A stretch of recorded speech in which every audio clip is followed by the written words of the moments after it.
അൻസിബ പറഞ്ഞ ഒരു കാര്യം ഉണ്ടായിരുന്നു. സഞ്ജീവനി പദ്ധതി കഴിഞ്ഞ സഞ്ജീവനി പദ്ധതി തുടങ്ങുന്നത് ഷാർപ്പായിട്ട് പറയണമെങ്കിൽ നമ്മൾ അഡ്ഹോക്ക് കമ്മിറ്റി ചില ഹേമ കമ്മിറ്റി ഇഷ്യൂ ഒക്കെ വന്നതിന് ശേഷം. എല്ലാവർക്കും നമസ്കാരം. 2 ദിവസം മുന്നേ നമ്മൾ ശ്വേതാ മേനോന്റെ ഒരു വോയിസ് പുറത്തുവിട്ടിട്ടുണ്ടായിരുന്നു. ഓക്കെ, ആ വോയിസ് എന്ന് വെച്ച് കഴിഞ്ഞാൽ ഒരു വളരെ പേഴ്സണലി കുറച്ച് ആൾക്കാർക്ക് മാത്രം അയച്ചൊരു സാധനമാണ്.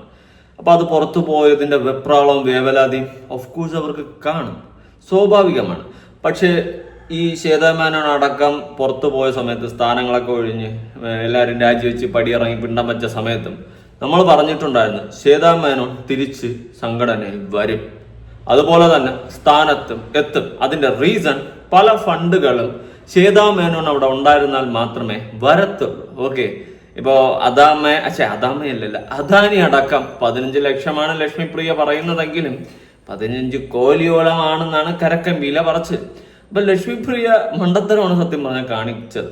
ഇവര് ഇന്റർവ്യൂ കൊടുത്താലേ മണ്ടത്തരമാണ്. ഇവര് സത്യം അങ്ങോട്ട് ചില സമയത്തൊക്കെ അങ്ങോട്ട് എടുത്ത് അങ്ങ് ഇട്ടു വിളമ്പി എവിടെയെങ്കിലും എന്തെങ്കിലുമൊക്കെ വിട്ടിത്തനമൊക്കെ വിളിച്ചങ്ങ് പറയും. അങ്ങനെ ചില സമയങ്ങളിലൊക്കെ തേഞ്ഞിട്ടാറുണ്ട്. പിന്നെ അതുപോലെ തന്നെ അന്ന് ഇവരെല്ലാവരും രാജിവെച്ച് സംഘടനയിൽ നിന്ന് പുറത്തു പോയ സമയത്ത് നമ്മൾ വളരെ വ്യക്തമായിട്ട് പറഞ്ഞിട്ടുണ്ടായിരുന്നു അൻസിബയെ തകർക്കാൻ വേണ്ടിയിട്ട് പല രീതിയിലുള്ള പരിപാടികൾ പ്ലാൻ ചെയ്യുന്നുണ്ടെന്ന്. അതിപ്പോഴും നടക്കുന്നുണ്ട്. അതിന്റെ ഒരു ഗൂഢാലോചന ലക്ഷ്യം മാത്രമായിരുന്നു നമ്മുടെ ലക്ഷ്മിപ്രിയ രംഗത്ത് വന്നതെന്നാണ് മനസ്സിലാക്കാൻ സാധിക്കുന്നത്. പക്ഷെ അതും ഫ്ലോപ്പായി. നാട്ടുകാരെടുത്തിട്ട് കൊടുത്ത് പഞ്ഞിക്കിട്ട് എടുത്ത് വെളിയിൽ കിണ്ടിയെടുത്തെറിഞ്ഞു. ഇപ്പോ റീസെന്റ് ഞാനൊരു പോസ്റ്റ് കൊടുക്കാം. പ്രഖ്യാപനം മാത്രം, രാജിയില്ല. അമ്മ പ്രസിഡന്റ് സ്ഥാനവും അംഗത്വവും ശ്വേത രാജിവച്ചില്ല. ഓക്കെ, അഡ്വോക് സമിതിയുടെ നിലനിൽപ്പ് ചോദ്യം ചെയ്ത് അംഗങ്ങൾ എന്ന് പറഞ്ഞുകൊണ്ട് ഒരു പോസ്റ്റൊക്കെ വരുന്നുണ്ട്. അതുപോലെ റീസെന്റ് ശ്വേതാ മേനോൻ ഒരു പോസ്റ്റ് ഇട്ടിട്ടുണ്ട്. അപ്പൊ ഇതിന്റെ ഇടയിൽ ഇപ്പൊ വേറൊരു വിഷയം ചർച്ചയാവുകയാണ്. ഡോളോ 650. ഓക്കെ, ഈ സാധനം ഈ സംഘടനയിൽ പലർക്കും കൊടുത്തു എന്നൊക്കെയുള്ള കാര്യങ്ങളടക്കം ഒരാളുടെ ഇന്റർവ്യൂവിലൊന്ന് തന്നെ ആ സാധനം പുറത്തു വന്നിട്ടുണ്ട്. വേറെ ആരുമില്ല, നമ്മുടെ ഡോക്ടർ റോയ്, അറിയാലോ, നടനും കൂടിയാണ്. അദ്ദേഹത്തിന്റെ വായിന്ന് തന്നെ ചില കാര്യങ്ങൾ ഇപ്പൊ റീസെന്റ് പുറത്തു വന്നിട്ടുണ്ട്. അപ്പൊ അതില് കുറച്ച് വിഷയങ്ങൾ ഉണ്ട്. എന്തായാലും അദ്ദേഹം പറയുന്ന ആദ്യം നമുക്ക് ഫുള്ളൊന്ന് കേൾക്കാം. മെയിൻ ഭാഗം മാത്രമേ കൊടുക്കുന്നുള്ളൂ. അത് അത്രയും കേട്ടിട്ട് നമുക്ക് ഈ ഡോളോ 650യുടെയും മരുന്നിന്റെ കാര്യങ്ങളും കുറച്ച് കാര്യങ്ങളൊക്കെ സംസാരിക്കാനുണ്ട്. നമുക്ക് സംസാരിക്കുമ്പോൾ എല്ലാം സംസാരിക്കണമല്ല, അവിടെ ഇവിടെയൊക്കെ ഇട്ട് പൊടുപ്പുന്നുങ്ങൾ ഇട്ട് പോയാൽ ശരിയാവത്തില്ല. അപ്പോൾ വീഡിയോ ആദ്യമായി കാണുന്ന ചാനൽ സബ്സ്ക്രൈബ് ചെയ്യാനും വീഡിയോ ലൈക്ക് ചെയ്യാനും ഫേസ്ബുക്കിലാണ് കാണുന്നതെങ്കിൽ ഫോളോ ചെയ്യാനും മറക്കണ്ട. ഹൈപ്പ് ഉണ്ടെങ്കിൽ അതും കൊടുത്തേക്ക്. അപ്പോൾ ഡോക്ടർ റോയ് മൊഴിഞ്ഞാട്ടെ. അൻസിബ പറഞ്ഞ ഒരു കാര്യം ഉണ്ടായിരുന്നു. സഞ്ജീവനി പദ്ധതി സഞ്ജീവനി പദ്ധതി തുടങ്ങുന്നത് ഷാർപ്പായിട്ട് പറയണമെങ്കിൽ നമ്മൾ അഡ്ഹോക്ക് കമ്മിറ്റി ചില ഹേമ കമ്മിറ്റി ഇഷ്യൂ ഒക്കെ വന്നതിന് ശേഷം ഒരു അഡ്ഹോക്ക് കമ്മിറ്റി ആയിട്ട് മാറി കഴിഞ്ഞപ്പോൾ സിദ്ദിഖിക്കയാണ് ഇതിന്റെ സഞ്ജീവനി ഇനീഷ്യേറ്റ് ചെയ്യുന്നത്. ഫെബ്രുവരി 2025. ചോദിക്കാവുന്ന ചോദ്യം കംപ്ലീറ്റ് ചെയ്തു. അപ്പം ആ സഞ്ജീവനി പദ്ധതിയായി ബന്ധപ്പെട്ടിട്ട് അത് ആൾക്കാർ ഒരുപാട് അപ്രീഷിയേറ്റ് ചെയ്ത ഒരു പ്രോഗ്രാം ആയിരുന്നു. എസ്പെഷ്യലി ഇപ്പം കലാകാരന്മാരിലെ ഒരു ടൈം കഴിഞ്ഞവർക്ക് അവർക്കുള്ള മരുന്ന് എന്നുള്ള ഒരു അടിസ്ഥാന സൗകര്യം ഒരു ചാരിറ്റി ഓർഗനൈസേഷൻ എത്തിക്കുന്നു. ഒരു നല്ലൊരു അംഗങ്ങൾക്ക് ആവശ്യമുള്ളവർക്ക്. പക്ഷെ അത് നമ്മളൊക്കെ കരുതിയിരുന്നത് അതൊരു നല്ല രീതിക്ക് നടന്നു പോവുകയായിരുന്നു എന്നാണ് കരുതിയിരുന്നത്. പക്ഷെ ഇപ്പോഴാണ് പറയുന്നത് അപ്പൊ അതിനകത്ത് വിഷ്ണു ഉണ്ണികൃഷ്ണന്റെ ഒരു മരുന്ന് കമ്പനി അത് കൊടുത്തിരുന്നു. പക്ഷെ അത് പിന്നീട് പെട്ടെന്ന് അത് മാറി എന്നാണ് അൻസിബ ഒരു ഇതിനകത്ത് പറയുന്നത്. അപ്പൊ നമുക്കും കേൾക്കുന്ന സമയത്ത് ഒരു സംഭവം ഉണ്ട്. അപ്പം ഇപ്പൊ ആ കലാകാരന്മാർക്കൊന്നും മരുന്ന് കിട്ടുന്നില്ല, അല്ലെങ്കിൽ അവർക്ക് എന്തെങ്കിലും മുടക്കം സംഭവിക്കുന്നുണ്ടോ? ആഫ്റ്റർ ഓൾ നമ്മളെയൊക്കെ രസിപ്പിച്ച ആസ്വദിപ്പിച്ച കലാകാരന്മാരാണ് അവർ. അപ്പൊ അവരുടെ ഒരു ലൈക്ക് ബേസിക് ആയിട്ടുള്ള ഹെൽത്തിന് എന്തെങ്കിലും ഒരു നിൽക്കുന്നത്. ഇത് ഒരുപാട് നമ്മളെന്താ പറയാ, ഇത് ചരിത്രം പറയുകയാണെങ്കിൽ ഫെബ്രുവരി 2025 സിദ്ദിഖിക്കയും ബാബുരാജനൊക്കെയുള്ള സമയത്താണ് ഈ പരിപാടി തുടങ്ങുന്നത്. വളരെ നല്ല പ്രോഗ്രാമാണ്. തന്നെ പറഞ്ഞത് നല്ല പ്രോഗ്രാമാണ്. അപ്പോൾ തുടങ്ങുന്ന സമയത്ത് അതിനകത്ത് അൻസിബ മാത്രമാണ് ഇതിനകത്ത് ഒരാളായിരുന്നു എൻ്റെ പരിപാടി കൊടുത്തിരുന്നത്. അപ്പോൾ അൻസിബ അത് നടത്തി. ഫെബ്രുവരി മാസം മുതൽ ഓഗസ്റ്റ് 15 എന്ന് വെച്ചാൽ ഞങ്ങൾ ഭരണസമിതി ഞങ്ങൾ കയറുന്നത് ഞങ്ങൾ ഓഗസ്റ്റ് 15 ലക്ഷ്യം നടക്കുന്നത്. അതെ കറക്റ്റ്. ശ്വേതാ മേനോൻ, കുക്കു പരമേശ്വരൻ, അൻസിബ, ജയൻ ചേർത്തല, ഉണ്ണീഷ് പോലൊക്കെ ഞങ്ങളൊക്കെ എക്സിക്യൂട്ടീവ് കമ്മിറ്റി അംഗങ്ങളാണ്. അപ്പോൾ ഓഗസ്റ്റ് 15 നമ്മുടെ ഇലക്ഷൻ കഴിഞ്ഞിട്ട് കൃത്യം പറഞ്ഞ ഓഗസ്റ്റ് 25 ഞങ്ങളുടെ ഫസ്റ്റ് എക്സിക്യൂട്ടീവ് കമ്മിറ്റി മീറ്റിംഗ്. അന്ന് സഞ്ജീവനിയിൽ നിന്ന് ഫോർ എക്സാമ്പിൾ ഇപ്പോൾ പിണറായി വിജയൻ സാർ നടത്തിയ പ്രവർത്തനമായിരിക്കില്ലല്ലോ വി ഡി സതീശൻ സാർ നടത്തുന്നത്.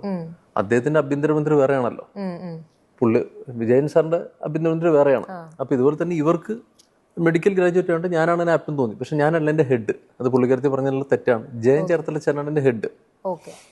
അതിന്റെ താഴെ തന്നെ അഞ്ജലി നായർ, ആശാ അരവിന്ദ്, പിന്നെയാണ് ഞാൻ വരുന്നത്. പിന്നെ ഞാൻ നമ്മളൊരു ഗ്രൂപ്പായിട്ട് അതിൽ തന്നെ വർക്കിംഗ് ചേർത്തല ഹെഡ് ചെയ്യുന്ന നിങ്ങൾ 3 പേരും അങ്ങനെയാണ് എൻ്റെ പറയുന്നത്. ഞാനല്ല എൻ്റെ ഹെഡ്. ഓക്കെ. അപ്പോൾ മെഡിക്കൽ ഗ്രാജുവേറ്റ് ആയതുകൊണ്ട് ഓട്ടോമാറ്റിക്കലി ഇപ്പോൾ ജേർണലിസത്തിനെ കുറിച്ച് ഞാൻ അന്നേരം സംസാരിക്കാൻ പറ്റും. എനിക്ക് പറയുന്നതിലൊരു പരിമിതി ഉണ്ടല്ലോ. അതുപോലെ തന്നെ ഇതിലും എനിക്ക് അറിവ് കൂടുതലാണ്. അപ്പോൾ 25-ാം തീയതി നമ്മൾ ഇതിൻ്റെ എക്സിക്യൂട്ടീവ് കമ്മിറ്റി കഴിഞ്ഞതിന് ശേഷം ആ ദിവസം അൻസിബേൻ്റെ ഇൻചാർജ് മാറ്റി, സഞ്ജുവിനെ ഇത് മാറ്റി. അത് അൻസിബയ്ക്ക് വിഷമം ഉണ്ടാക്കിയിട്ടുണ്ട്, നമുക്കറിയാതെ. നന്നായിട്ട് നടത്തിക്കൊണ്ടിരുന്ന ഒരാളെ പെട്ടെന്ന് മാറ്റുമ്പോൾ വിഷമം. വിഷ്ണു ഉണ്ണികൃഷ്ണന്റെ കാര്യത്തിൽ നമുക്ക് ഏറ്റവും എനിക്ക് ഞെട്ടിപ്പോയ കാര്യം എന്ന് വെച്ചാൽ വിഷ്ണു ഉണ്ണികൃഷ്ണൻ ഇപ്പോഴും ഈ ബിസിനസ്സിൽ പങ്കാളിയാണ്. അദ്ദേഹത്തെ മാറ്റിയിട്ടില്ല എന്നല്ല, അദ്ദേഹത്തിന്റെ ബിസിനസ് ഏരിയ നമ്മൾ കുറച്ചു. അദ്ദേഹം പണ്ട് കോഴിക്കോടിൽ നിന്ന് ഓൾ ഓവർ കേരള സപ്ലൈ ചെയ്യുമായിരുന്നു. അതിന് പകരം നമ്മൾ 3 ഡിസ്ട്രിബ്യൂഷൻ പോയിന്റ്സ് ആയിട്ട് തിരിക്കാനുള്ള കാരണം എന്ന് വെച്ചാൽ കോഴിക്കോട് നിന്ന് നമ്മൾ സപ്ലൈ ചെയ്യുമ്പോൾ ഉള്ള ഒരു ബുദ്ധിമുട്ടെന്ന് വെച്ചാൽ, ഇപ്പം അമ്മയുടെ ഇടത് ഭാഗത്താണ് ശ്രീ ഓമന ഔസേപ്പ് ആൻറ്റി, നമ്മുടെ മെമ്പറാണ്. അമ്മയുടെ ഓഫീസിൽ നിന്ന് 500 മീറ്ററേ ഉള്ളൂ. അപ്പോൾ ആ ആൻറ്റിക്ക് ഒരു മരുന്ന് വരണമെങ്കിൽ കോഴിക്കോട് നിന്ന് കൊറിയർ അയക്കണോ? നിങ്ങളൊന്ന് ആലോചിച്ചു. അപ്പം നമുക്കിവിടെ അമ്മയുടെ ഓഫീസിൽ നിന്ന് 500 മീറ്റർ അപ്പുറത്ത് സേവനയുണ്ട്, അവിടെ നിന്ന് വാങ്ങിക്കൊടുക്കാം. ഇനി അതല്ലാന്നുണ്ടെങ്കിൽ ഒരുപാട് അടുത്തുള്ള എറണാകുളത്ത് ഒരു കല്ലെറിഞ്ഞ മെഡിക്കൽ ഷോപ്പിൽ വീഴും, അറിയാലോ. അപ്പോൾ ഇത്രയും മെഡിക്കൽ ഷോപ്പുള്ളടുത്ത് കോഴിക്കോട് നിന്ന് വരുത്തണ്ട എന്നുള്ളൊരു തീരുമാനം നമ്മളെടുത്തു. 2 കാരണമാണ് അതിനകത്ത്. ഒന്ന്, നമുക്ക് ഒരു അംഗം ചോദിച്ചു കഴിഞ്ഞാൽ, ഇപ്പോൾ ഒരാൾ പോയി പ്രിസ്ക്രിപ്ഷൻ ഇന്ന് ഡോക്ടർ മാറ്റി, മോനെ ഇന്ന മരുന്നുകൾ മാറ്റിയിട്ടുണ്ടെന്ന് പറഞ്ഞാൽ, നമുക്ക് ഇവിടെ ഒരു ഫാർമസി ഉണ്ടെങ്കിൽ ഇന്ന ആൾക്ക് ഇന്നതുണ്ട് ഇന്ന് എത്തിച്ചേക്കണേന്ന് പറഞ്ഞാൽ 3 മണിക്കൂർ കൊണ്ട് ഇപ്പോൾ നമ്മൾ വീട്ടിലെത്തും. നമ്മുടെ അമ്മയിലെ അംഗങ്ങൾ എറണാകുളത്ത് മാത്രം 30 പേരാണ്. Omana Ouseph aunty, Janardhan uncle, Babu Namboori sir തുടങ്ങി 30 പേരുണ്ട്. അതെല്ലാം ഈ വെണ്ണല സ്റ്റേഡിയം, നമ്മുടെ കലൂര്, ചെമ്പുമുക്ക്, അങ്ങനെ പല ഇടത്തേക്കാണ് കിടക്കുന്നത്. ആലുവയിലുണ്ട് കുറച്ച് പേര്, പറവൂരുണ്ട്. അപ്പോൾ അതുകൊണ്ട് നമ്മൾ ഈ പെട്ടെന്ന് ഉള്ള സൗകര്യത്തിനാണ് ഒരു കാരണം. 2ാമത്തെ കാരണം എന്ന് വെച്ചാൽ, ഈ കോഴിക്കോട് നമ്മൾ ഇൻസുലിൻ അയക്കുന്ന പ്രമേഹ രോഗികളെ വ്യക്തികൾക്ക് ഇൻസുലിൻ അയക്കുന്നുണ്ടായിരുന്നു. ഇപ്പോൾ ഈ ഇൻസുലിൻ്റെ ഒരു കാര്യം എന്ന് വെച്ചാൽ അനുസരിക്കാൻ കുറിച്ച് അറിവില്ലാഞ്ഞിട്ടാണ്. ഇൻസുലിൻ അയക്കുമെന്ന കാര്യം എന്ന് വെച്ചാൽ, നമുക്ക് ഇത് നമ്മൾ ഒരു 8 മുതൽ 10 മണിക്കൂർ കൂടുതൽ ഇതിൻ്റെ ഒരു കോൾഡ് ചെയിൻ മെയിൻറ്റെയിൻ ചെയ്യണം. എന്നാൽ മാത്രമേ ഇൻസുലിൻ മരുന്നുകൾ നമുക്ക് എഫക്റ്റീവായിട്ട് നിൽക്കുള്ളൂ. അപ്പോൾ അത് അവിടെ നിന്ന് അയക്കുന്ന സമയത്ത് ഈ കൊറിയർ കമ്പനികൾ തന്നെ അത് പ്രോപ്പറായിട്ട് അത് ഹാൻഡിൽ ചെയ്യാഞ്ഞിട്ട് അത് ചിലപ്പോൾ നമ്മൾ കാലിക്കട്ട് നിന്ന് അയക്കുമ്പോൾ നമ്മൾ എറണാകുളത്ത് വരുമ്പോൾ നമ്മൾ അടുത്ത ദിവസം കിട്ടില്ല. അടുത്ത ദിവസം മോർണിംഗ് കിട്ടും. അപ്പോഴേക്കും ഒരു 36 മണിക്കൂർ അല്ലെങ്കിൽ 48 മണിക്കൂറായി കാണും. പലർക്കും കിട്ടുമ്പോൾ, for example Janardhan sir, Shri Prashant Alexander, അതുപോലെ തന്നെ ശ്രീ രാജാ സാഹിബ്, ഇവരൊക്കെ നമ്മുടെ സ്പെസിഫിക് ആയിട്ട് പറഞ്ഞു നമുക്ക് കിട്ടുന്ന മരുന്ന് പലപ്പോഴും ഉപയോഗശൂന്യമാണ് എന്ന് പറഞ്ഞത് കൊണ്ടാണ് നമ്മൾ എറണാകുളം ട്രിവാൻഡ്രം സെപ്പറേറ്റ് ആക്കിയത്. സിംഗിൾ പോയിന്റിൽ നിന്ന് വന്നിരുന്നപ്പം ഇതിന്റെ എല്ലാ ബില്ല് കാര്യങ്ങളെല്ലാം ട്രാക്ക് ചെയ്യാൻ എളുപ്പമായിരുന്നെന്നും ഇതൊക്കെ അറിയാമായിരുന്നെന്നും, പക്ഷെ ഇപ്പോൾ ഡിഫറെന്റ് ആയിട്ടുള്ള മെഡിക്കൽ സ്റ്റോഴ്സുമായിട്ടുള്ള ഞാൻ പറഞ്ഞ കോമൺ സെൻസ് എന്ന് വെച്ചാൽ, ട്രിവാൻഡ്രം മെഡിക്കൽ കോളേജിന് അടുത്തുള്ള ഒരാൾക്ക് നമുക്ക് കൊറിയർ, ആൾക്കൊരു മരുന്ന് വേണം, നമ്മൾ കാലിക്കട്ട് നിന്നാണോ അയക്കുക? Simple common sense. അല്ല, അത് അവിടെ അടുത്ത് തന്നെ കൊടുക്കുന്നതായിരിക്കും. ആൾക്ക് ശ്വാസം മുട്ടലുള്ള ഒരാൾക്ക് ശ്വാസം മുട്ടൽ കഴിഞ്ഞ ആള് ഏകദേശം പോറായിട്ടാണോ ഇൻഹേലർ അവിടെ എത്തേണ്ടത്? നമുക്കത് ഏറ്റവും യുദ്ധകാല അടിസ്ഥാനത്തിൽ നമ്മൾ ഇന്ന് പറഞ്ഞാൽ, ഇന്ന് രാത്രി നമ്മൾ ഉച്ചയ്ക്ക് 3 മണിക്ക് പറഞ്ഞാൽ രാത്രി 9 മണിക്ക് എത്തുന്ന രീതിയിലുള്ള ഒരാളാണ് അവിടെ. ഡോസേജ് ഡ്രഗ്സ് ഗൂഗിളിൽ അടിച്ചാല് വാട്ട് ഈസ് ഡോളോ 650? ഡോളോ 650 എന്ന് പറഞ്ഞാൽ മൈക്രോലാബ്സിന്റെ പ്രൊഡക്റ്റ് ആണ്. എന്താ അതിന്റെ കോണ്ടന്റ്? Paracetamol 650 milligram. ഇത് അറിയുന്നൊരു കാലഘട്ടത്തിലാണോ നമ്മൾ ഗുണ്ടുമരുന്ന് കൊടുക്കാൻ നോക്കുക? നമ്മൾ എത്രയോ പേര്, നമ്മൾ 2013-14 കാലഘട്ടത്തിൽ തന്നെ നമ്മുടെ അടുത്ത് വരുമ്പോൾ, ഡോക്ടറെ ഇതിൽ ഒരു ഹെർണിയ നമ്മൾ ഒബ്സർവ് ചെയ്ത് കഴിഞ്ഞാൽ അപ്പോൾ തന്നെ പറയും, ഡോക്ടറെ ഡയറക്റ്റ് ആണോ ഇൻഡയറക്റ്റ് ആണോ? നമ്മൾ എന്താ ചെയ്യണം? നമ്മൾ ഓപ്പൺ സർജറി ആണോ ലാപ്രോസ്കോപ്പിക് ആണോ? ഓക്കെ, ഇവിടെ ഇയാളുടെ വായിന്ന് തന്നെ ഒരു ഡോളോ 650യുടെ കണക്ക് വീഴും. നമുക്ക് ആ കണക്കിലോട്ട് വരാം.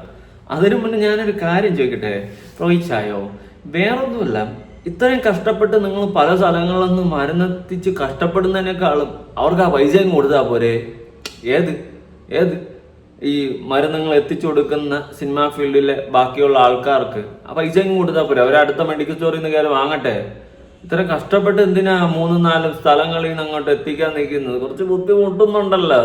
ഇപ്പൊ വിഷ്ണു ഉണ്ണികൃഷ്ണൻ ഇടപെട്ട് കറക്റ്റായിട്ട് അൻസിബ എല്ലാം ചെയ്തുകൊണ്ടിരുന്നപ്പോ പിടിച്ചില്ല, എന്ത് ചെയ്തില്ല? പിടിച്ചില്ല.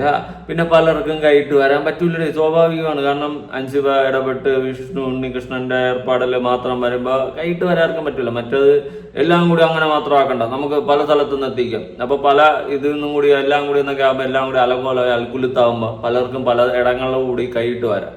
ഓക്കെ, ഇവിടെ ഇപ്പോ ഈ ഡോക്ടർ റോയ് പറയുന്ന കാര്യങ്ങളിൽ എനിക്ക് കഴമ്പില്ലാതെ തോന്നിയത് അത് മരുന്ന് എത്തിക്കാനുള്ള ബുദ്ധിമുട്ടാണ്. ഇപ്പം തിരുവനന്തപുരത്തുള്ളവർക്ക് കോഴിക്കോടിൽ നിന്ന് എത്തിക്കാനുള്ള ബുദ്ധിമുട്ടാണ്. അങ്ങനെയാണെങ്കിൽ അവർക്ക് പൈസ കൊടുത്താൽ പോരെ, മാസം ഇത്ര രൂപ വെച്ചിട്ടെന്ന് പറഞ്ഞുകൊണ്ട് മരുന്നിന് ഉൾപ്പെടെ ചേർത്തങ്ങ് കൊടുത്താൽ പോരെ, പ്രശ്നം തീർന്നില്ലേ? എന്തിന് നിങ്ങൾ ഇത്ര അങ്ങോട്ട് കഷ്ടപ്പെടണം? അവിടെ മരുന്നിന്റെ വാല്യൂവും കാര്യങ്ങളൊക്കെ നോക്കിയിട്ടെ പൈസ കൊടുത്താൽ പോരെ? പറ്റത്തില്ലല്ലേ? പൈസ കൊടുത്ത് കഴിഞ്ഞാൽ ആ കണക്കെ ഇവിടെ രേഖപ്പെടുത്താൻ പറ്റത്തുള്ളൂ. മറ്റേതാകുമ്പം ഇപ്പം 10,000 രൂപയ്ക്ക് മരുന്ന് ഇറക്കിയെന്ന് വെച്ചോ, എക്സാമ്പിൾ പറയാണ്. പക്ഷെ അത് 10,000 രൂപ ആയി കാണുന്നില്ല, ഒരു 8,000 രൂപ ആയുള്ളൊന്ന് വെച്ചോ. അപ്പൊ 2,000 രൂപ ആരെ പോക്കറ്റ് വീഴും? ഇടയിൽ നിൽക്കണവന്റെ പോക്കറ്റ് വീഴും. അതാണ് വിഷയം. മറ്റത് മരുന്നിന്റെ പൈസയുടെ വില നോക്കിയിട്ട് നമുക്ക് എത്തിക്കുമ്പോൾ അത് അതിൻ്റെതായ ബുദ്ധിമുട്ടാണ്. അതുകൊണ്ട് കൈയിട്ട് വാരാൻ കണക്കില്ലാത്ത മരുന്നുകള്, അങ്ങനെ കുറെ വിഷയങ്ങൾ ഇതിന്റെ ഇടയിൽ കിടപ്പുണ്ട്. അതുകൊണ്ട് എന്റെ പൊന്നെ റോയിച്ചായ, നിങ്ങൾ തന്നെ നിങ്ങളുടെ വായിന്ന് പറഞ്ഞു ഈ പറയുന്നത് പോലെ അൻസിബ വളരെ ഭംഗിയായിട്ടാണ് നോക്കിക്കൊണ്ടിരുന്നതെന്ന്. പിന്നെ ഭംഗിയായിട്ട് നോക്കിക്കൊണ്ടിരുന്നതിന്റെ ഇടയിൽ എന്തിനാണ് ഈ കുത്തിത്തിരിപ്പ് ഉണ്ടാക്കിയത്? അതവിടെ ഒരു ചോദ്യചിഹ്നമാണ്. ഇനി ഡോളോസിസ് 50 ആ ഒരു കണക്ക് ഇങ്ങനെ പറയുന്നുണ്ട്. നമുക്ക് എന്തായാലും ഡോളോസിസ് 50യെ കുറിച്ചിട്ട് കുറച്ച് സംസാരിക്കാനുണ്ട്. അത് അത്ര നല്ലൊരു സാധനമൊന്നുമല്ല. കിഡ്നി ലിവർ അട്ടക്ക് അടിച്ചു പോകും, പ്രത്യേകിച്ച് പ്രായമായവർക്കൊക്കെ ആണെങ്കിൽ നോക്കണ്ട. ഓക്കെ, അതുകൊണ്ട് അത് അത്ര നല്ല കാര്യമില്ല. നമുക്ക് എന്തായാലും കുറച്ച് കാര്യങ്ങൾ മെസ്സേജുകൾ ഒന്ന് വായിക്കാം. ചേട്ടാ, പൊട്ടിച്ച ഇൻസുലിൻ 25 ഡിഗ്രി സെൽഷ്യസിൽ താഴെയാണ് ടെമ്പറേച്ചർ എങ്കിൽ 4 ആഴ്ച മുതൽ 6 ആഴ്ച വരെ കേടാകാതെ ഇരിക്കും. ടെമ്പറേച്ചർ കൂടുതലാണെങ്കിൽ കേടാവും. പിന്നെ പൊട്ടിക്കാത്ത ഇൻസുലിൻ എപ്പോഴും റെഫ്രിജറേറ്ററിൽ വയ്ക്കുന്നതാണ് നല്ലത്. അങ്ങനെ വെച്ചാൽ അതിന് പുറത്ത് വെക്കാനുള്ള കാലാവധി വളരെ കേടാകാതെ ഇരിക്കും. എന്നാൽ നിങ്ങൾ അത് പുറത്തെടുത്ത് റൂം ടെമ്പറേച്ചറിൽ വെക്കുകയാണെങ്കിൽ അത് സാധാരണയായി 28 മുതൽ 42 ദിവസം വരെ ഉപയോഗിക്കാം. പിന്നെ ചേട്ടൻ പറഞ്ഞ പോലെ ഐസ് ബോക്സുകളും തെർമോക്കോൾ ബോക്സുകളും ഒക്കെ ഉപയോഗിക്കും. ബട്ട് കൂൾ പാക്കുകളിൽ വെച്ച് ട്രാവൽ ചെയ്യുമ്പോൾ ഇൻസുലിൻ കൊണ്ട് പോകാറുള്ളത് ബിക്കോസ് ഡയറക്റ്റ് ആയിട്ട് ഐസുമായി കോണ്ടാക്ട് വരാതെ നോക്കാനാണ്. പിന്നെ കമ്പനീസ് പ്രൊവൈഡ് ചെയ്യുന്ന സ്റ്റോറേജ് ഇൻസ്ട്രക്ഷൻസ് കൂടി കണക്കിലെടുക്കും. ഓക്കെ, ഇനിയുണ്ട് മൈക്രോ ലാബിന്റെ കാര്യം പറഞ്ഞല്ലോ. Micro lab which manufactures Dolo 655 is a Bangalore based pharmaceutical company run by brother Dilip and Anand Surana. It's bought electoral bonds of 16 crore from October 10, 2022 to October 9, 2023. അപ്പൊ ഈ മൈക്രോ ലാബ്സ് എന്ന് പറയുന്ന ഒരു സാധനം ഇതിന്റെ ഇടയിൽ ഉമാർ പറയുന്നുണ്ട്. അപ്പൊ ഈ ഡോളോസിസ് 50 എന്ന് പറയുന്നത് ഇവന്മാരാണ് ഉണ്ടാക്കുന്നത്. ആര്? Micro lab. അപ്പൊ ഇത് അത്ര നല്ലൊരു സാധനമൊന്നുമല്ല ഈ ഡോളോസിസ് 50. ഇതെന്തിനാണ് ഈ പാവപ്പെട്ട വയസ്സായവർക്ക് കൊടുക്കുന്നതെന്ന് എനിക്കറിയത്തില്ല. പനി മാറാനും ഇതിനുമൊക്കെയാണ്, വേദനയ്ക്കൊക്കെ ഡോളയും പാരസെറ്റമോളൊക്കെ ഉപയോഗിക്കും. പക്ഷെ ഈ ഡോളോസിസ് 50 ലിവർ കിഡ്നി അടക്കം അടിച്ചു പോകും. ഇത് ഈ പറയുന്ന മൈക്രോ ലാബ് എന്ന് പറയുന്ന കമ്പനിയുമായിട്ട് ഈ സംഘടനയ്ക്ക് ടൈഅപ്പും കാര്യങ്ങളും ഉണ്ടോ? ഡോളോസിസ് 50 അങ്ങോട്ട് നിരത്തി ഇറക്കാൻ പോകുന്നോണ്ട് ചോദിച്ചതാണ്. അപ്പോ ഇതിലൊരു BJPയുടെ ഒരു കണക്ക് കാര്യങ്ങൾ വരുന്നുണ്ട്, നമുക്ക് അതിലോട്ടും വരാം. ഇനിയും ഉണ്ട്. Okay, income tax raid on micro labs manufacturers of ഡോളോസിസ് 50. ആ ഒരു വീഡിയോ ഉണ്ട്. ഒരു കമ്പനിക്ക് മാക്സിമം 145 to 200 crore ടാബ്ലറ്റ് വരെ പ്രൊഡക്ഷൻ നടത്താൻ പറ്റുമോ? ഇവർ 350 കോടി നടത്തിയിട്ടുണ്ട്. അപ്പോഴും ഇൻകം ടാക്സ് വന്നത് അവരപ്പോൾ ആ ഇയർ തന്നെ BJPക്ക് ഫണ്ട് ചെയ്തു. അതിനുശേഷം അവർക്ക് ക്ലീൻ ചീട്ട് കൊടുത്തു. അതായത് BJPക്ക് ആ ഇയറിൽ ഫണ്ട് ചെയ്തപ്പോൾ ഈ പറയുന്നത് പോലെ 350 കോടിയുടെ ഇത് നടത്തിയപ്പോൾ അതങ്ങ് ക്ലീൻ ചീട്ടാക്കി ഇൻകം ടാക്സ് റെയ്ഡ് വന്ന സമയത്ത്. അതാണ് ഇവിടെ പറയുന്നത്. ഓക്കെ, അപ്പം ഒരു കമ്പനിക്ക് 145 to 200 കോടി വരെ പ്രൊഡക്ഷൻ ചെയ്യാവും. പക്ഷെ 350 കോടി പ്രൊഡക്ഷൻ ചെയ്തുകൊണ്ട് ഇൻകം ടാക്സ് റെയ്ഡ് വന്ന് സീനായപ്പോൾ ഇവന്മാർ കുറെ കോടികൾ BJPക്ക് ഫണ്ട് ചെയ്തു. BJPക്ക് ഫണ്ട് ചെയ്തത് കൊണ്ട് അതൊന്ന് ക്ലീൻ ചീട്ടായി മാറിയെന്നാണ് പറയുന്നത്. ഓക്കെ, ഇനി അതങ്ങനെ ഒറ്റയടിക്ക് 150 crore മെഡിസിൻ വെള്ളത്തിൽ അലിഞ്ഞു പോയോ? ഈ ഓവർ പ്രൊഡക്ഷൻ എവിടെയെങ്കിലും ഒക്കെ വിറ്റ് ചിലവാക്കണ്ടേ? അതായത് ഓവറായിട്ട് ഈ പ്രൊഡക്ഷൻ ചെയ്ത ഈ സാധനങ്ങൾ എവിടെയെങ്കിലും വിറ്റ് ചിലവാക്കണ്ടേ? മനസ്സിലായി? കാര്യം പിടിയിട്ടില്ല. അതായത് 145 to 200 കോടി വരെ പ്രൊഡക്ഷൻ ചെയ്യാവും. എന്നാൽ ആ സ്ഥാനത്ത് അവന്മാർ 350 കോടി പ്രൊഡക്ഷൻ ചെയ്ത് അന്ന് BJPക്ക് ഫണ്ട് ചെയ്തതുകൊണ്ട് ഈ പറയുന്നത് ക്ലീൻ ചീറ്റായി മാറി. അപ്പൊ ഈ 200 നിന്ന് ബാക്കിയുള്ള 150 കോടി പ്രൊഡക്ഷൻ ചെയ്ത സാധനം എവിടെ?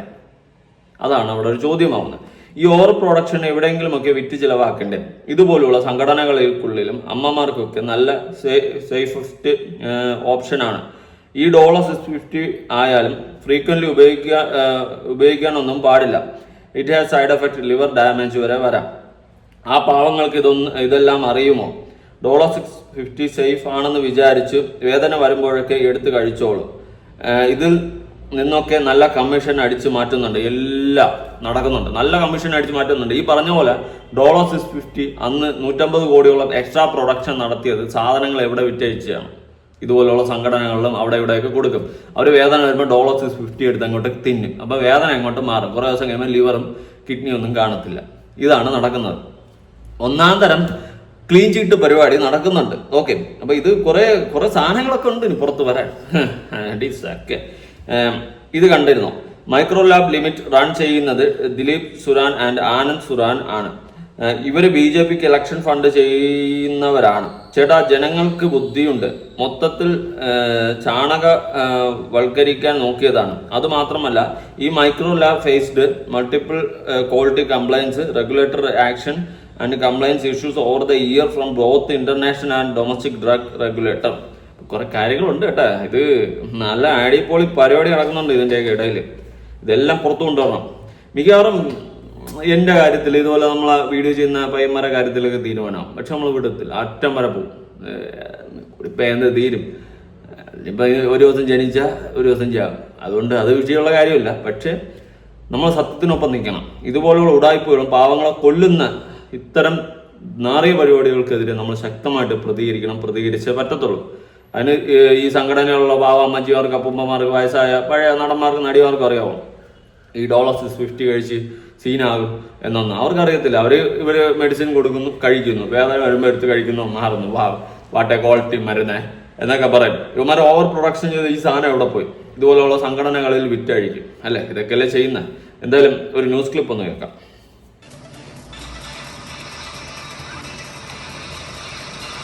അഡ്ഹോക് സമിതി എന്ന സംവിധാനം തന്നെ അമ്മയിൽ ചോദ്യം ചെയ്യപ്പെട്ട് കഴിഞ്ഞു. അങ്ങനെ ഒരു സംവിധാനം അമ്മയിൽ ഉണ്ടാക്കാൻ കഴിയില്ല എന്നുള്ളതാണ് അംഗങ്ങൾ തന്നെ ചൂണ്ടിക്കാണിക്കുന്നത്. അതായത് അമ്മയുടെ ബൈലോ പ്രകാരം അഡ്ഹോക് സമിതി എന്നുള്ള സംവിധാനത്തെ പറ്റി പരാമർശമേ ഇല്ല. അതായത് ഏതെങ്കിലും കാരണവശാൽ ഒരു ഭരണസമിതി രാജിവെക്കുന്ന സാഹചര്യം ഉണ്ടായാൽ ആ ഭരണസമിതി തന്നെ തുടരേണ്ടതുണ്ട്. അടുത്ത തെരഞ്ഞെടുപ്പ് നടത്തി പുതിയ ഭരണസമിതിയെ ചുമതലയേൽപ്പിക്കുന്നവരെ ആ ഭരണസമിതി തുടരേണ്ടതുണ്ട്. അങ്ങനെയെങ്കിൽ ശ്വേതാ മേനോൻ അധ്യക്ഷയായിട്ടുള്ള സമിതി തുടരേണ്ടതാണ്. പക്ഷേ ഇവിടെ ഏറ്റവും വലിയ വൈരുദ്ധ്യം എന്ന് പറയുന്നത് ശ്വേതാ മേനോൻ രാജിവെച്ചിട്ടേ ഇല്ല.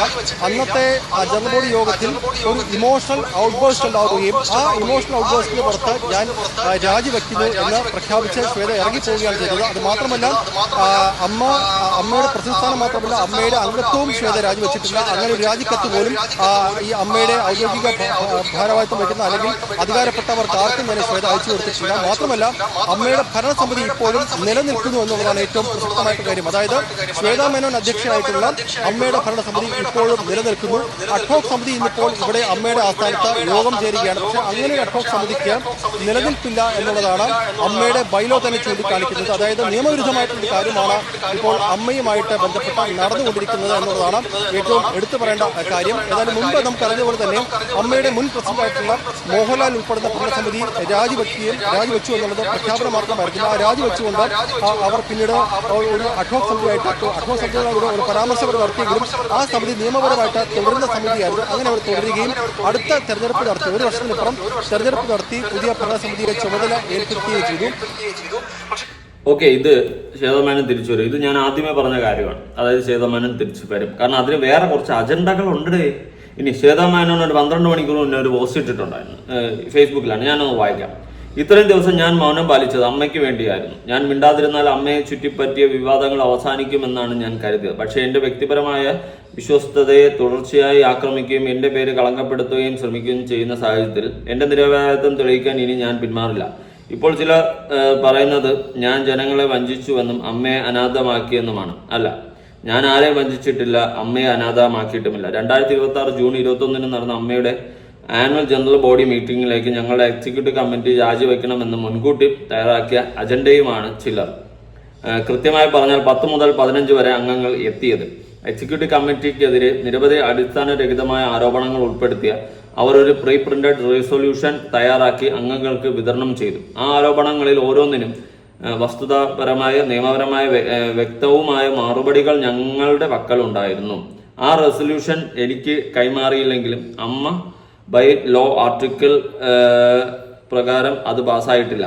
അന്ന് യോഗത്തിൽ പങ്കെടുത്ത 243 അംഗങ്ങളിൽ ആവശ്യമായ 2/3 ഭൂരിപക്ഷമായ 262 പേരുടെ പിന്തുണ ലഭിക്കാത്തതിനാൽ ആ പ്രമേയത്തിന് യാതൊരു നിയമാസാധ്യതയും ഇല്ല. എന്റെ മൗനം മുതലെടുത്ത് അമ്മയിലെ അംഗങ്ങളെ തെറ്റിദ്ധരിപ്പിച്ച് ചില വെസ്റ്റഡ് ഇൻട്രസ്റ്റ് സംഘടനയെ ഹൈജാക്ക് ചെയ്യാൻ ശ്രമിക്കുകയാണ്. അതുകൊണ്ട് തന്നെ അമ്മയെ ഹൈജാക്ക് ചെയ്യാൻ ആരെയും ഞാൻ അനുവദിക്കില്ല എന്ന് ശ്വേതാ മേനോൻ, പ്രസിഡന്റ് അമ്മ എന്ന് പറഞ്ഞിട്ട് 12 മണിക്കൂർ മുന്നേ ഒരു പോസ്റ്റ് ഇട്ടിട്ടുണ്ട്. ഇത്രയും ദിവസം ഞാൻ മൗനം പാലിച്ച അമ്മയ്ക്ക് വേണ്ടി നിരപരാധിത്വം തെളിയിക്കാൻ ഇനി പടിയിറങ്ങില്ല എന്ന് പറഞ്ഞുകൊണ്ട് ഒരു പോസ്റ്റ് ശ്വേതാ മേനോൻ ഇട്ടിട്ടുണ്ട്. ഞാനൊരു കാര്യം പറയാം, നിരപരാധിത്വം തെളിയിച്ചോ, പക്ഷേ കുറച്ച് ചോദ്യങ്ങൾ അങ്ങോട്ട് ചോദിക്കട്ടെ. ചോദിക്കാനുള്ള ചോദ്യങ്ങൾക്ക് ഉത്തരം തരണം. പ്രത്യേകിച്ച് അൻസിബ ഈ സംഘടനയിൽ ഈ പറയുന്ന പോലെ സഞ്ജീവൻ പദ്ധതിയിൽ അവിടെ ഉള്ള ആൾക്കാർക്കൊക്കെ നല്ലപോലെ മെഡിസിനും കാര്യങ്ങളൊക്കെ കൊടുത്തുകൊണ്ടിരുന്നതാണ്. ഓക്കെ, എല്ലാം ബി ഉണ്ണികൃഷ്ണന്റെ കീഴിൽ എല്ലാം കറക്റ്റായിട്ട് കൊടുത്തുകൊണ്ടിരുന്നത്. ആ ഒരു സംഭവത്തിന് നിങ്ങൾ എന്ത് അടിസ്ഥാനത്തിലാണ് വേറെ ആൾക്കാരെയൊക്കെ ഏൽപ്പിച്ച് ഇതാക്കിയത്? ഇവിടെ റോയ് തന്നെ പറയുന്നുണ്ട് അൻസിബ നന്നായിട്ടാണ് ചെയ്തുകൊണ്ടിരുന്നത്. അപ്പൊ നിങ്ങൾ പിന്നെ എന്തിനാണ് അത് ഇടപെട്ട് എല്ലാം 4 ആക്കിയത്? അപ്പൊ പറയും അത് എളുപ്പത്തിന് എത്തിക്കാനാണെങ്കിൽ അവർക്ക് കാശ് കൊടുത്താൽ പോരെ, അവർ വാങ്ങി കഴിയത്തില്ലേ? വീട്ടിലുള്ള ഏതെങ്കിലും ആൾക്കാരെയൊക്കെ കൊണ്ട് ചെറുമക്കളോ അല്ല മക്കളോ ആരെങ്കിലും ഒക്കെ ഉണ്ടെങ്കിൽ അങ്ങ് വാങ്ങിപ്പിക്കൂലേ? അപ്പൊ അതല്ല. അപ്പോൾ ചെയ്യുന്ന തെറ്റാണെന്നല്ല ഞാൻ പറയുന്നത്, മരുന്ന് എത്തിക്കുന്ന നല്ല പ്രവൃത്തിയൊക്കെ തന്നെയാണ്, നല്ലത് തന്നെയാണ്, സംഘടനയിൽ നല്ല അടിപൊളിയായിട്ട്. പക്ഷെ അൻസിബ അത് കറക്റ്റായിട്ട് ചെയ്തുകൊണ്ടിരുന്നതിന്, ഇപ്പൊ അൻസിബ ചെയ്തുകൊണ്ടിരുന്ന തെറ്റാണെങ്കിൽ ഓക്കെ, അവള് കറക്റ്റായിട്ടൊന്നും എത്തിക്കുന്നില്ല, അങ്ങനെ പ്രശ്നങ്ങളൊക്കെ ഉണ്ടായിരുന്നെങ്കിൽ ഓക്കെ. പക്ഷെ അവള് കറക്റ്റായിട്ട് ചെയ്തുകൊണ്ടിരുന്നതിന് പിന്നെ എന്ത് അടിസ്ഥാനത്തിലാണ് നിങ്ങൾ 3-4 ഒക്കെ ആൾക്കാരെ ഏൽപ്പിച്ചത്? മീൻസ് വേറെ ഏജൻസിയിലൊക്കെ ഏൽപ്പിച്ചത്. അങ്ങനെ വരുമ്പോൾ നൈസായിട്ട് കൈയിട്ട് വരാൻ വേണ്ടിയിട്ടല്ലേ എന്നുള്ള ചോദ്യം സാധാരണ ജനങ്ങൾ ചോദിക്കും. അതുപോലെ $50 അതിൻ്റെ കാര്യങ്ങളും ഇവിടെ കുറച്ച് വിഷയമാകുന്നുണ്ട്. ഓക്കെ, അവരെ BJPക്ക് കുറച്ച് ഫണ്ട് ചെയ്തെന്നും അങ്ങനെ കുറേ വിഷയങ്ങളും ഒക്കെ വരുന്നുണ്ട്. ശ്വേതാ മേനോൻ കിടന്ന് വെപ്രാളപ്പെട്ടിട്ട് കാര്യമില്ല. ഒരു വോയിസല്ലേ പുറത്തു വന്നിട്ടുള്ളൂ, ഇനി എത്ര വോയിസ് പുറത്തു വരാൻ കിടക്കുന്നുണ്ട്. അതുകൊണ്ട് കിടന്ന് വെപ്രാളപ്പെട്ടിട്ട് കാര്യമൊന്നുമില്ല.